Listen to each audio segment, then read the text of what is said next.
Updates are TF2's lifeblood, and within these updates, there's nothing I love better than weapon changes. Sometimes, underpowered weapons are given a buff. Boring guns are granted special, more interesting stats. Other times though, when a weapon is way out of hand, or just not to Valve's liking, they can get hit with colossal downgrades. That is what I'm talking about today. This is my top 10 list of guns and loadouts Valve has killed with heavy-handed nerfs.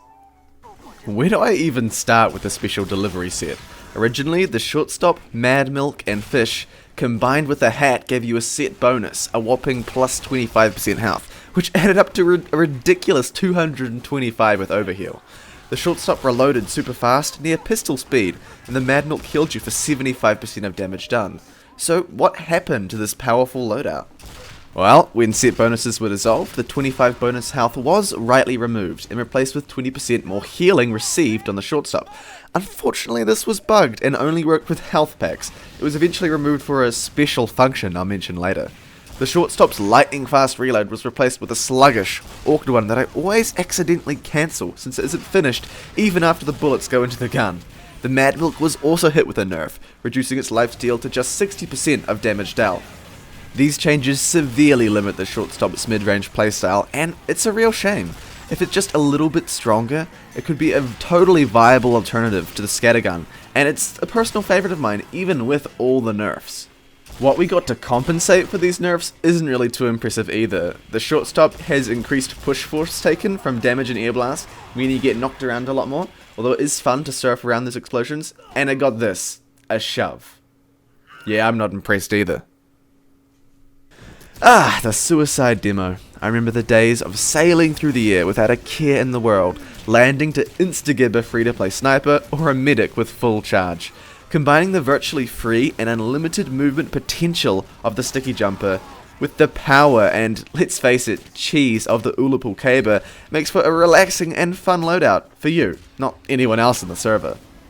This loadout has certainly seen better days, as all three of its components have been nerfed to reduce their effectiveness. Firstly, and this is a very minor one, the booties, or bootlegger if you feel like being a pirate, had their plus 10% move speed stat nerfed, so it only applies when using a shield. You still get that extra 25 health, and that's still appreciated, but it is a tiny bit worse if you whiff your jump and need to connect your caber by chasing after enemies on the ground. Next is the sticky jumper. You can only have 2 stickies out at the same time. 99% of the time, this nerf doesn't matter. But there was a certain pleasure of stacking 8 stickies and effectively teleporting across the map. Another minor one, but it all adds up. Finally, most crushingly of all, the caber nerf. The initial swing won't even instant kill a light class, you have to hit them twice. You know what else can do that? Every other demo melee in the game. However, pretty much all the other melees do it better, because this weapon now has a 20% firing speed penalty and a 100% switch speed penalty, meaning that you're generally going to be killing light classes a lot slower with the caber, which is very sad if you think about it, and I'd recommend you to stop thinking about it. Next up is the Righteous Bison Kritz loadout, a pub classic. It was always fun to wipe out groups of people with this spammy, penetrating beam weapon. Nowadays, yeah, not so much. For whatever reason, this weapon received a bunch of crippling nerfs, which really confused me when it was first released, but are just depressing to think about today, so I'll try to keep this quick. First of all, the weapon received a nerf in the form of a bug fix, that's in massive air quotes, where it fixed a bug where the weapon could hit enemies multiple times, and that was not a bug, but it was the main damage source of this weapon, and especially with crits, if you could get multiple successive hits on people running away from you, oh man, you could do so much damage. Next, and possibly the most crippling of all, is the 30% slower projectile speed. Yes, this gun used to fire at rocket speed, now it fires at rocket speed traveling through honey. It's super easy to dodge, and it makes predicting people just nearly impossible. I mean, the hitbox is massive, sure, but now that I can only hit them once, it's a little less impressive. And the next thing that really kills the weapon, despite the fact that this weapon is designed to hit crowds of people, the projectile damage is reduced 25% for every enemy penetrated. So those old times of clearing out massive crowds, hitting people multiple times, damaging multiple people, pretty much all of those aspects have been nerfed, and not only that, it's harder to hit people at all. What did we get as compensation for these changes? Well, increased point blank damage, and maximum range deals more consistent damage, but come on. Why do this to the Righteous Bison? Next up is, or was, one of my favorite loadouts of all time. It is the QuickieKnight, using the booties, the Quickie Bomb Launcher, and the Islander. The footage you're seeing is it in its prime, old, and has no audio. Sorry about that.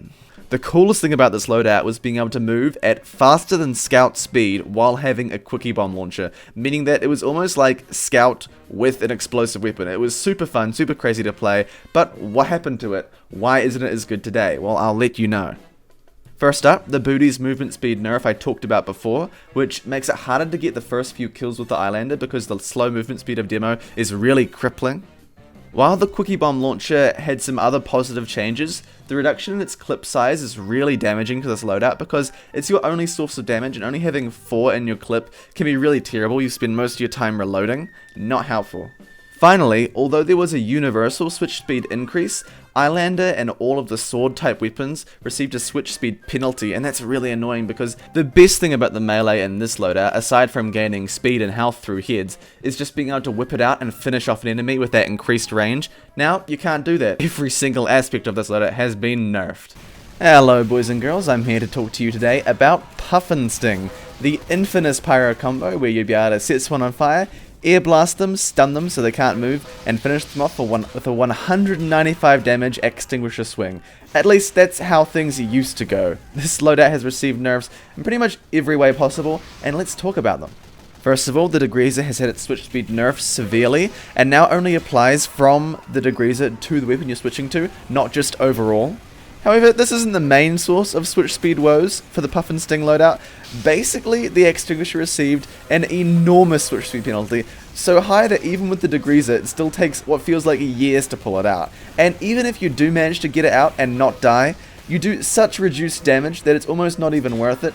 And even if after you get the first swing off, there is a firing speed penalty, meaning you can't swing as much as before. When I played Extinguisher Pyro back in the day, it was my way of cleaving through Heavy's massive overheal and picking off players, in an instant, being that close range monster that I felt Pyro was supposed to be. And this isn't even mentioning all the miscellaneous nerfs like the degreaser's decreased afterburn damage or the degreaser's increased air blast cost. Man, Pyro's seen better days, and hopefully his update makes him feel a little bit better.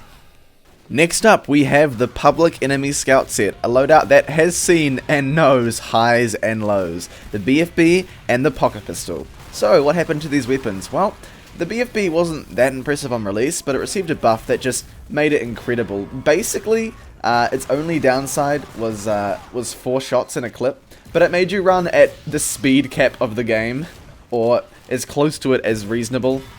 And so, it was obvious something had to be done, so a mechanic was added where taking damage reduces your boost. Unfortunately, this was done way over the top, and now getting brushed by a warm breeze causes your boost to return all the way to 0, making the speed mostly useless. The Pocket Pistol, on the other hand, was godly for its increased health and increased overheal attributes. Unfortunately, this got all but removed and replaced with a crappy plus health on hit mechanic, which generally got you killed more thanks to the new damage vulnerability. Individually, the guns in this loadout have been the top of their kind in their day, and now have been reduced so low that they're laughable. And it's kind of funny that this can happen to a loadout, but hey, blame Valve. This one won't take long. It is the Shortstop Engineer. Now, I remember a certain Christmas where the Short Circuit received a specific buff. A buff that caused it to fire at rapid speed for 5 ammo a shot and absorb all projectiles in the way. This was so powerful that engineers would run up to soldiers in demos, holding down mouse 1 and kill them, absorbing all of their rockets, all of their stickies, all their grenades. It was just ridiculous. And that's pretty much it. Not much to say here, but for such a notorious time and notorious loader, I had to include it on this list. Nowadays, the Short Circuit, yeah, it's crap. Just use the Wrangler instead. That's all I have to say about it. No audio on these clips because they are old. That's right, this is the Ghost Soldier, using the updraft effect of being on fire with the base jumper to score easy market gardens by sailing without descending through the air, with the base jumper. Now, this was super fun because you could set yourself on fire with the charge shot of the Cowmangler, or just hope an enemy pyro sets you on fire. This was a personal favorite of mine, but it got completely removed from the game, which is why I have to use this footage. The updraft effect just got dropped. It's just gone. So you can't do this anymore. I mean, it's just out of the game. Like, the other nerfs are like reducing a stat or making something, not as good as before. But this is just lifted. It's gone. We're never getting it back. Goodbye. You may be sensing a trend. This is another mechanic that was completely lifted, and it was one of my personal favorites, and I cry about it every night. This is the Vaccinator Battle Medic. You know how you battle medic in Uber Chain with the Uber Saw and a regular medigun? Well, it's like that, but with the Vaccinator. There was a time when the Vaccinator resist persisted even after you switched weapons, and this meant that when you're fighting a soldier, you pop explosive and go and kill him with your Uber Saw, and not only do you kill him and tank the damage, I mean, medic has enormous equivalent health with these resistances, but you get more Ubers for more fights. I mean, it basically turned medic into a kind of like type-specific demo knight, because medic already has really high movement speed, and the Uber Saw crits every time. This was a super awesome loadout, but unfortunately, the Vaccinator was changed so that the resists only apply when your medigun is out, so it looks like this is just never coming back. Finally, we have the Hybrid Knight, sometimes known as the Cannon Knight or the Grenade Knight. Basically, this loadout has been nerfed more than anything else I can think of in the game. Let's quickly go through the nerfs. It's going to have to be quick if we're going to get through all of them. First of all, the Charge and Charge nerfs. The Charge and Charge got reduced resistances. The Charge and Charge lost its charge turning when the patch was introduced to fix that, right? Okay, so even when you move on to the Tide Turner received nerfs. Taking damage causes your charge meter to deplete while charging, and you're only able to do mini crits, alright? If that wasn't bad enough, let's have a look at the Claymore. The Claymore's really cool, really awesome extra charge distance stat was completely removed from the game and replaced with a damage vulnerability and charge and health on kill. This is okay for a Hybrid Knight, but for those demos that want to charge around the corners and do things that other demos can't do, nope, this stat is completely lifted from the game. And if that wasn't enough, the Loose Cannon, a favourite of Hybrid Knights, got nerfed into the ground with reduced range, reduced damage, reduced knockback. All in all, the Hybrid Knight is just screwed, and I feel so bad for players.